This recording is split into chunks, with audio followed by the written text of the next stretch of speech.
1961 में किसने नवपाषाण काल तक के समय को 3 भागों में बांटा? 1961 में नवपाषाण काल तक के समय को 3 भागों में बांटा है कॉम्सन और ब्रेडवुड ने। क्वेश्चन नंबर 2, पाषाण काल का विभाजन किया गया है। पाषाण काल को 3 भागों में बांटा गया है, पुरापाषाण काल, मध्यपाषाण काल और नवपाषाण काल। On the origin of species नामक पुस्तक किसकी है? तो on the origin of species नामक जो पुस्तक है वो चार्ल्स डार्विन की है। 1970 ईस्वी में पुरापाषाण काल को पुनः 3 भागों में किसने बांटा? तो 1970 में पुरापाषाण काल को पुनः 3 भागों में बांटा है एडवर्ड लार्टेट ने। एडवर्ड लार्टेट ने पुरापाषाण काल को 3 भागों में बांटा है, पूर्व पुरापाषाण काल, मध्य पाषाण काल और नवपाषाण काल। पूर्व पुरापाषाण काल का जो टाइम पीरियड है वो 25 लाख बीसी से 1 लाख बीसी तक है। मध्य पाषाण काल का जो टाइम पीरियड है वो 1 लाख बीसी से 40,000 बीसी तक है और नवपाषाण काल का जो टाइम पीरियड है वो 40,000 बीसी से 10,000 बीसी तक है। क्वेश्चन नंबर 5, पुरापाषाण काल के लोग किस प्रजाति के थे? पुरापाषाण काल के जो लोग थे वो नेग्रिटो प्रजाति के थे। पुरापाषाण काल के जो लोग थे वो नेग्रिटो प्रजाति के थे। पुरापाषाण काल का सर्वप्रथम उपकरण कब व किसे तथा कहां से मिला है?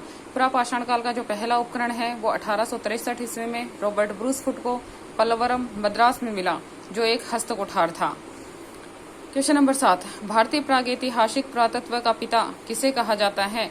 तो भारतीय प्रागैतिहासिक पुरातत्व का जो पिता है वो रॉबर्ट ब्रूसफुट को कहा जाता है। क्वेश्चन नंबर 8, योजनाबद्ध तरीके से बड़े स्तनपायी जानवरों का शिकार और वध करने का सबसे पुराना साक्ष्य किन 2 स्थानों से मिला है?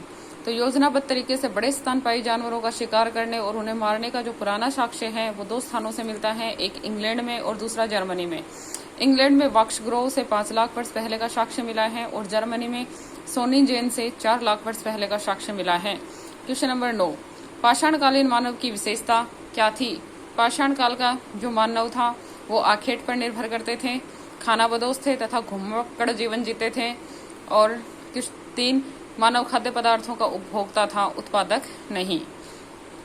क्वेश्चन नंबर 10, महाराष्ट्र के बोरी से कितने वर्ष पहले पुराने अवशेष मिले हैं? तो 14 लाख वर्ष पुराने अवशेष मिले हैं। महाराष्ट्र का बोरी से 14 लाख वर्ष पुराने अवशेष मिले हैं।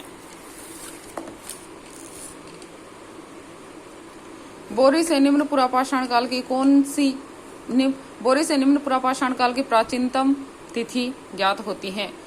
क्वेश्चन नंबर 12, घास फूस और लकड़ी की छत वाली कच्ची कमजोर झोपड़ियां मिली हैं जो सामयिक प्रवास के लिए बनाई जाती थी, वो कहां से मिली हैं? तो वो मिली हैं टेरा अमाटा, फ्रांस से।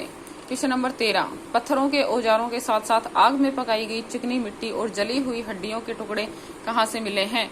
तो पत्थरों के औजारों के साथ साथ आग में पकाई गई चिकनी मिट्टी और जली हुई हड्डियों के अवशेष 2 स्थानों से मिले हैं, एक चेसोवांजा केन्या और दूसरा स्वार्ट क्रंस दक्षिण अफ्रीका।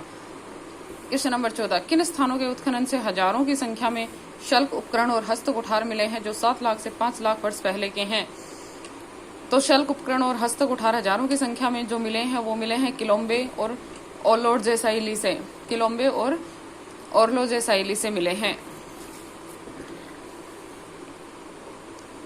क्वेश्चन नंबर 15, किस स्थान से 1879 ईस्वी में प्रागैतिहासिक मानव की चित्रकारी मिली है जिसमें जानवरों के चित्र मिले हैं? तो ये मिला है अल्टामीरा गुफा, स्पेन से। क्वेश्चन नंबर 16, लेस्कोक्स एवं सोवे की गुफाओं से भी जानवरों के चित्र मिले हैं। लेस्कोक्स और जो सोवे हैं उनकी गुफाओं से भी जानवरों के चित्र मिले हैं और ये जानवरों के जो चित्र हैं वो 30,000 से 12,000 वर्ष पहले के हैं। क्वेश्चन नंबर 17, दफनाने की जो प्रथा है उसका पहला साक्ष्य कितने वर्ष पहले का मिला है? दफनाने की प्रथा का पहला जो साक्ष्य है वो 3 लाख वर्ष पहले का मिला है। क्वेश्चन नंबर 18, चूल्हे के इस्तेमाल का पहला साक्ष्य कहां से मिला है? चूल्हे के इस्तेमाल का जो पहला साक्ष्य है वो 1,25,000 वर्ष पहले का मिला है। क्वेश्चन नंबर 19, पुरापाषाणकालीन उपकरणों को बांटा गया है। पुरापाषाणकालीन उपकरणों को 2 भागों में बांटा गया है। नंबर 1 चॉपर चॉपिंग पेबुल संस्कृति और नंबर 2 हस्तकुठारिया एशुलियन संस्कृति। क्वेश्चन नंबर 20, चॉपर चॉपिंग शब्दावली का सर्वप्रथम प्रयोग किसने करा था? तो चॉपर चॉपिंग जो शब्दावली है उसका सर्वप्रथम प्रयोग करा था H.L. मोवियस ने। H.L. मोवियस ने। इसके चॉपर चॉपिंग जो है इसके उपकरण सर्वप्रथम सोहन नदी घाटी से प्राप्त हुए थे, अतः इसे सोहन घाटी संस्कृति भी कहते हैं। टेरा एवं पीटरसन ने सोहन नदी घाटी में इस काल के मानव को द्वितीय अंतर हिमयुग का बताया है। टेरा एवं पीटरसन ने सोहन नदी घाटी के टाइम के जो मनुष्य हैं उनको द्वितीय अंतर हिमयुग का बताया है। क्वेश्चन नंबर 22, सर्वप्रथम किसने उत्खनन कर सोहन नदी घाटी में उपकरण प्राप्त करे थे? तो सोहन नदी घाटी में जो सबसे पहले उपकरण प्राप्त करे थे वो 1928 में डी.एन. वाडिया ने किए थे। 1928 में डी.एन. वाडिया ने करा था और सोहन नदी घाटी का पिता भी डी.एन. वाडिया को ही माना जाता है। क्वेश्चन नंबर 23, सोहन संस्कृति शब्द का सबसे पहली बार प्रयोग किसने व कब किया था? तो सोहन संस्कृति शब्द का सबसे पहली बार प्रयोग 1936 में एस.डी. टेरा ने किया था। क्वेश्चन नंबर 24, सोहन घाटी के पिंडी घेव स्थल का उत्खनन कब व किसने करा था? सोहन घाटी के पिंडी घेव स्थल का उत्खनन 1930 में के.आर.यू. टोड ने करा था।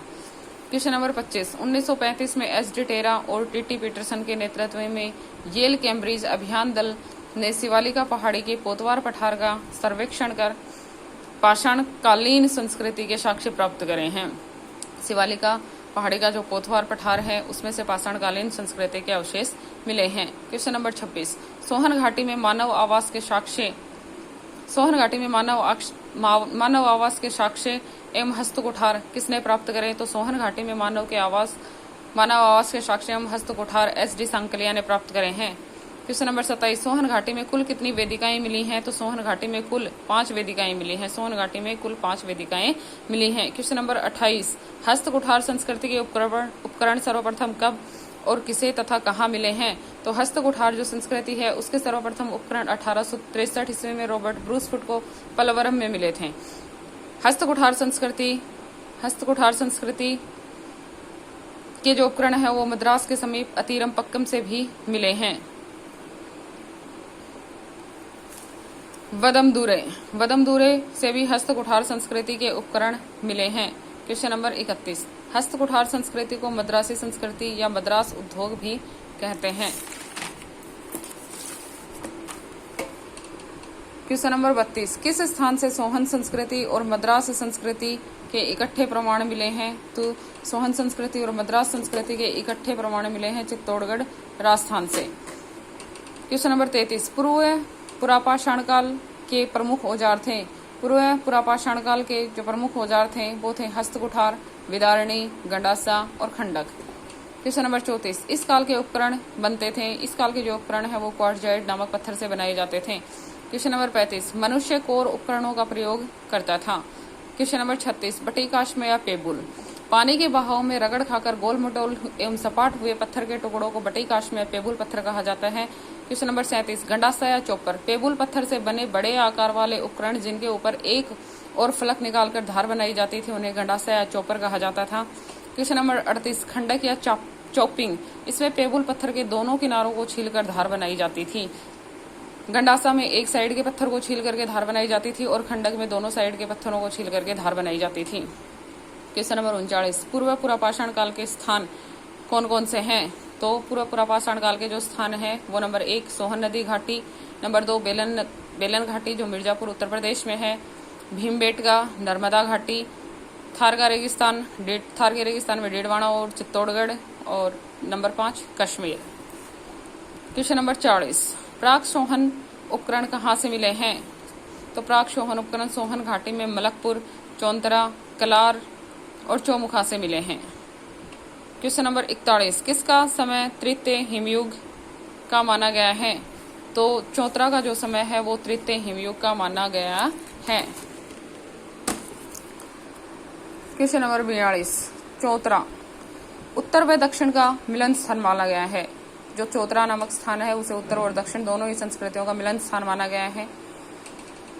ये जो चौतरा है यहाँ से प्राक सोहन के फलक मिले हैं, सोहन परंपरा के पेबुल और फलक मिले हैं और मद्रास परंपरा के हस्तकुठार भी मिले हैं।